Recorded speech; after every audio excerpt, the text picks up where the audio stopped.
ABC, where I'll be seeing you in the Green Hornet. I am Bruce Lee, inviting you to join me every Friday night on most of these ABC stations. Another challenge for the Green Hornet. His aide, Cato, and their rolling arsenal, the Black Beauty.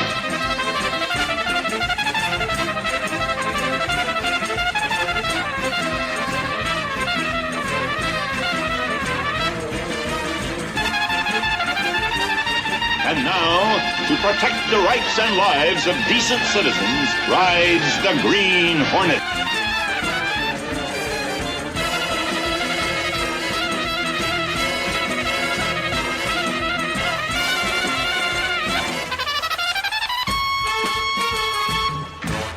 Welcome back, my friends, to an all-new episode of the Hornet Sting podcast. It's the owner-publisher of the Daily Sentinel here, John S. Drew, and I am joined once again, as I always am, on this journey through the 50th anniversary of the ABC Green Hornet series by the District Attorney himself, Mr. Jim Beard. Hey, Jim. Hey, it's good to be here, but there is no district attorney in this episode, so I'm not sure why I'm here. This was his off week. Yeah. You know? Did they get paid then if they didn't appear at all? I can't imagine that they did. We've heard about these actors being paid per episode. It would be kind of strange to pay the guy and then not have him at all. I don't know. I'm just thinking in terms of like last week's where Mike just appears at the end. Yeah, that's a really good question. But the DA makes he gives them his money's worth in next episode. That's true. Maybe that's what they were gearing up for. I think so. Yeah. You know, before we begin this episode, I want to take a moment to talk about Van Williams. As I mentioned in the last episode, we record these in blocks, and Van's passing came as we were releasing the last episode, so we didn't get a chance to really talk about him here. Now, for myself, I've got to be honest, I didn't know Van Williams growing up. I hadn't seen the Green Hornet show. It didn't air anywhere here in the New York area. You'd think it might have, considering, with Batman and all. So the only time I saw Van was in the two-part crossover with Batman, or the window climbing scene and such. So that was my extent of knowledge, was the Green Hornet, was that, and of course the old radio show. But I think a lot of people don't give him enough credit as being a viable actor of the day. I think he'll admit himself, he would have admitted, or I think he did, that the Green Hornet sort of put a kibosh on his career. But prior to that, he had appeared in two successful ABC TV series. Yeah, right. Which I have never seen. No, I'm going to admit here, I only know him from Green Hornet. But I got to tell you something. That's okay with me. I like that. That's the only way I know him, because then he is the Green Hornet to me. I don't watch him in one of the other things that he appeared in and say, hey, there's the Green Hornet. Right. Yeah. So to me, it's kind of special that this is how I know him. He is the role. He is Britt Reed. He is the Green Hornet. I really, really like him in this show. And I don't know if we really said that very much. You want to watch him. You want to follow him. I always wish that he had more to do. But I really do like what he does in this show. He was a good actor. He was a good-looking guy. He had some nice chemistry with Bruce Lee, I think. And it was really sad to hear that he had passed away.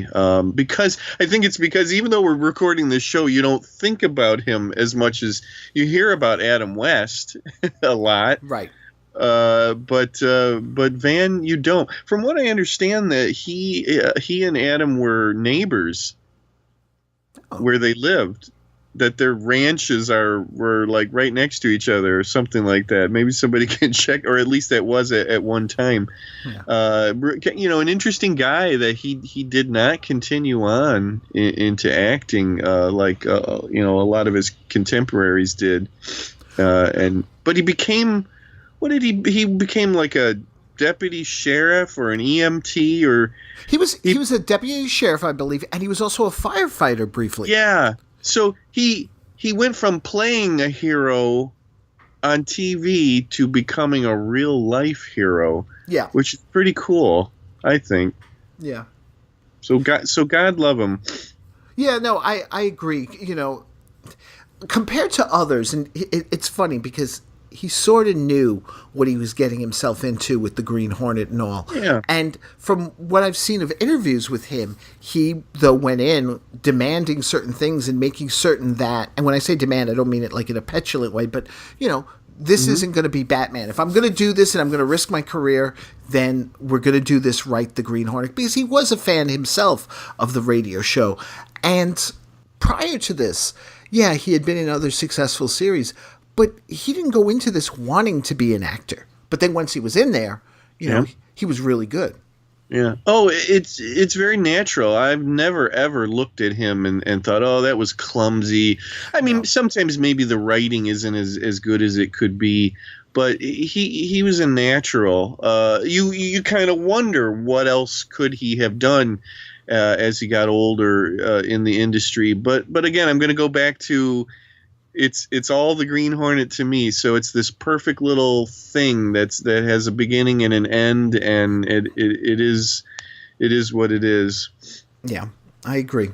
So with that, we say rest in peace, Van Williams, and thank you. Yes, very much so.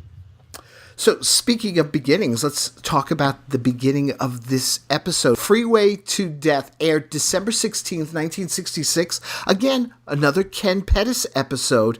He seemed to have done numerous ones here for the Green Hornet. And so I did a little digging. And are you a Battlestar Galactica fan from the original series? Yeah, sure. I mean, I was there.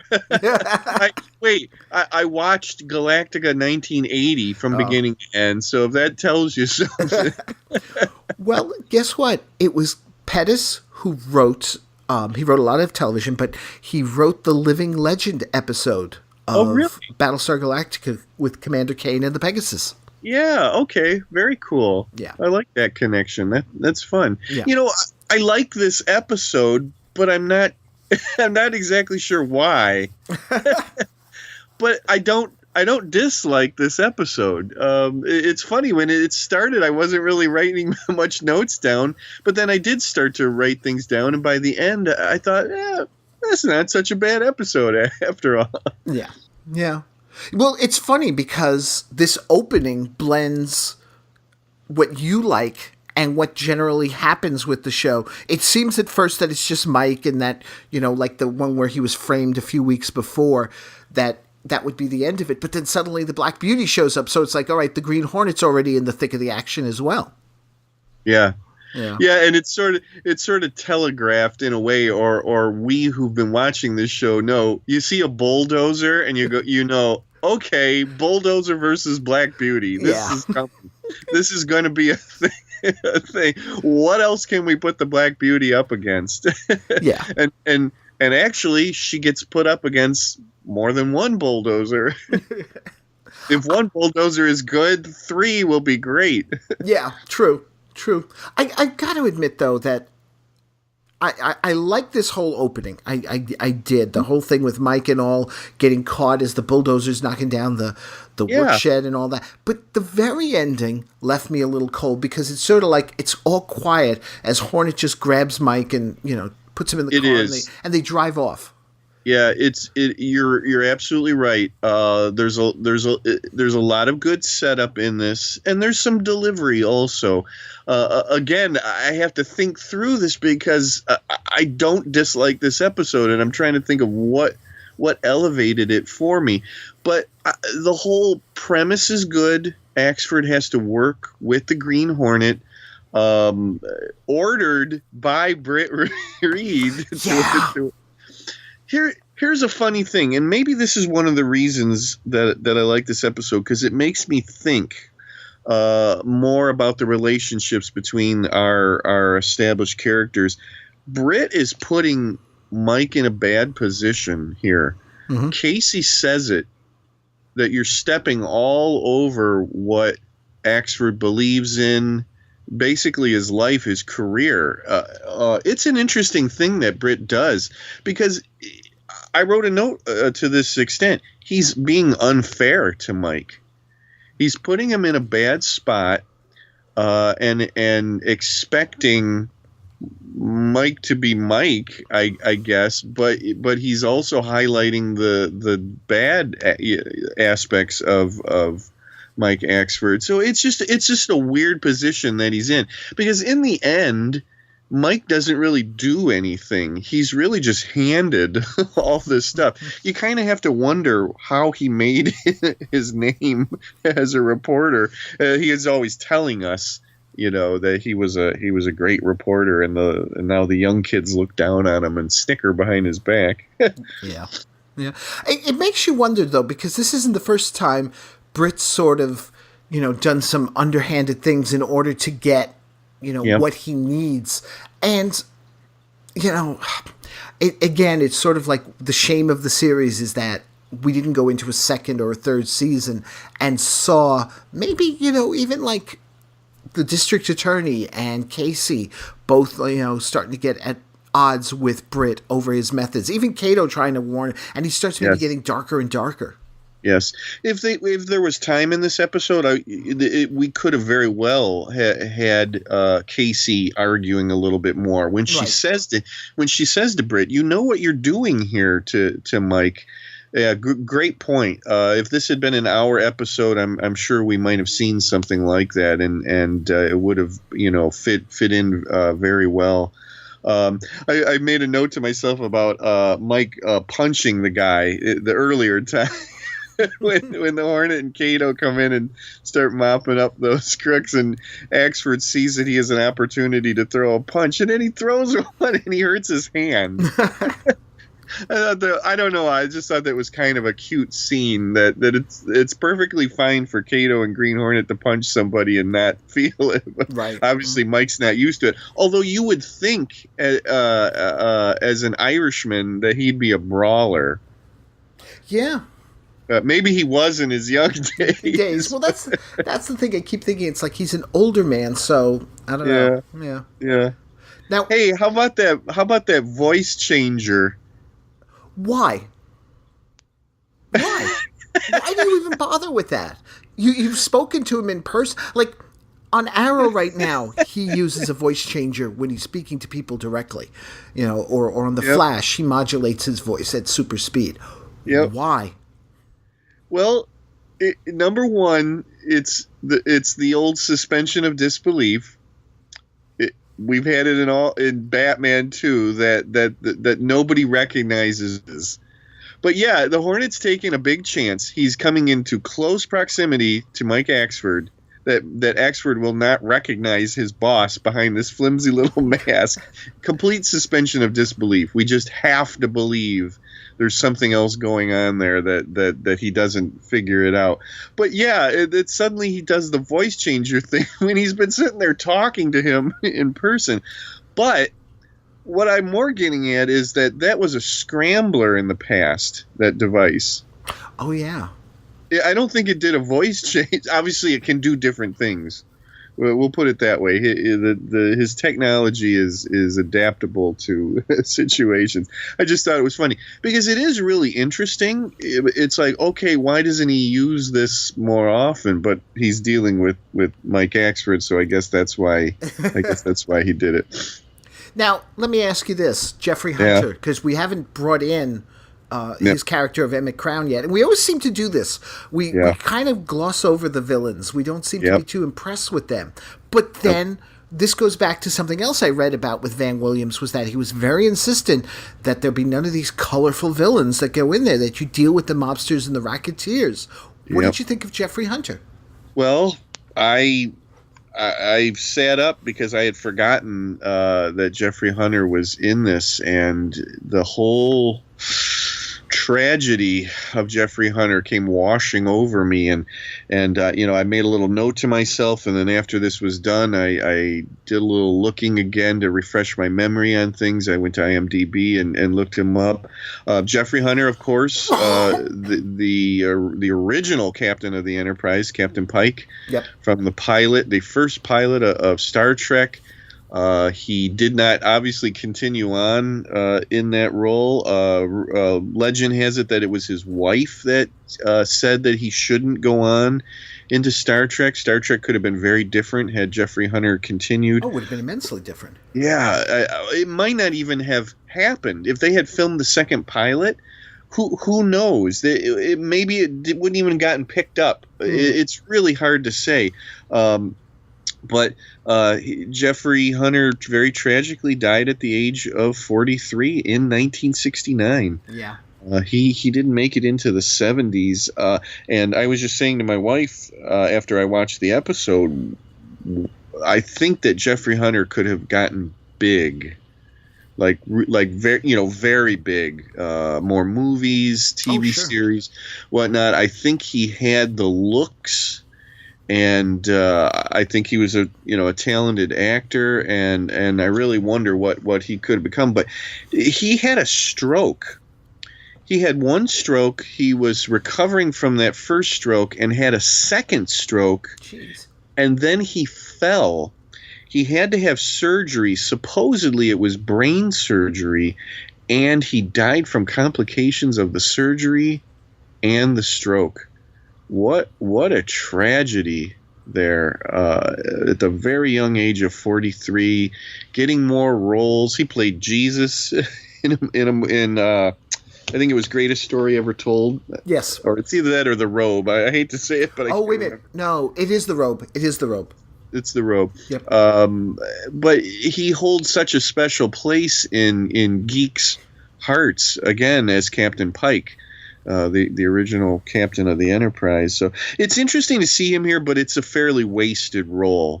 There's absolutely no depth whatsoever. No. He's easy to look at, obviously, but it's wrapped up so quickly, and there's just absolutely nothing going on. Did he take this part just for the money? Well, that's what I got to wonder, because I'm thinking after Star Trek and the movies he was to be on, and I know this is going to offend some, the Green Hornet. Yeah. Yeah. But but just that it's so quick, half-hour drama, and it's not a distinguished role as far as this crook is not doing much of anything that's different other than he's wearing a hard hat, and he's another one of these crooks that's posing as a regular person, but he's got shady deals going on in the background. But I think it's more notable here for who he is and then what happened to him not long after this. No. Do you know who I always thought was a good ringer for Jeffrey Hunter? Yeah. Ray Liotta. Oh, sure. They missed a beat in those new Star Trek movies. They should have had him as Captain Pike. I think it would have been perfect casting. Yeah, sure. My wife drew a comparison between Jeffrey Hunter and Van Williams, that she felt that they were of a similar type, and I kind of have to agree with it. Yeah. Both good-looking guys, both very sort of mesmerizing eyes. Yes. Jeffrey Hunter had those kind of crystal-like eyes, and Van Williams to some extent too. I would almost have liked to see more with their interaction. I like that Van got to do a scene with Hunter as Britt Reed. Down to an accident. They had the accident scene.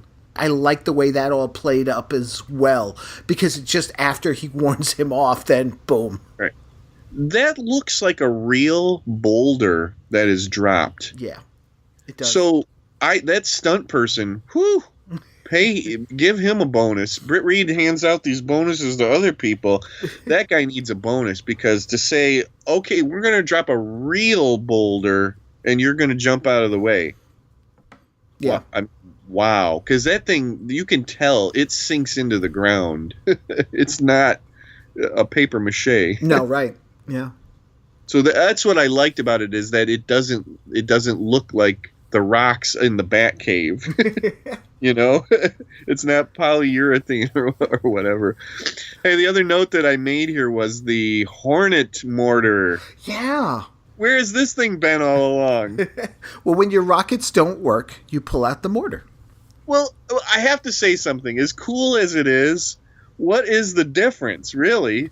It's just more rockets. I guess they can aim them better, right? Is that what it is? I guess, yeah. Okay. Oh, stupid, silly me. I'm thinking in terms of the poor merchandising guy who's probably already got the car set up with the rockets in the front, and then it's like, the mortar? The mortar. And it rises up from the back, if I'm not mistaken. Yeah, because the flashes go off behind the Hornets. But like how that fits in with the satellite, the Hornet scanner thingy, I don't know. I don't know if it's very clear as to exactly where that comes out of the car. But it was fun to see something new from the Black Beauty. It's fun to see, but then I start thinking a couple of things. First of all, the Black Beauty's turning more into Airwolf than something akin to Knight Rider or the Batmobile. Yeah. With all the rocketry. And then secondly, Bruce Wayne can justify getting the materials he might need for various weapons because he's got all these industries and stuff. Britt Reed's a publisher of a paper. Yeah. Well, he's got to have some money. It seems to be money, but it's a very big, a concern in the city. It's also a TV station. So, and I'm going to assume that Britt inherited money also. Right. So yeah, I get what you're saying. He can't be a millionaire like wealthy millionaire Bruce Wayne, but he has to have some money. But yeah, you're right. How does he fudge the books to hide the R&D for the Hornet? But there's a story. There's a story. Yeah. But then we get this whole fight between the Black Beauty and 3 bulldozers. Yeah, I liked it. Yeah, I did too. Yep. Yeah. I wish it was a little clearer. Like the filming of it was clearer. Right.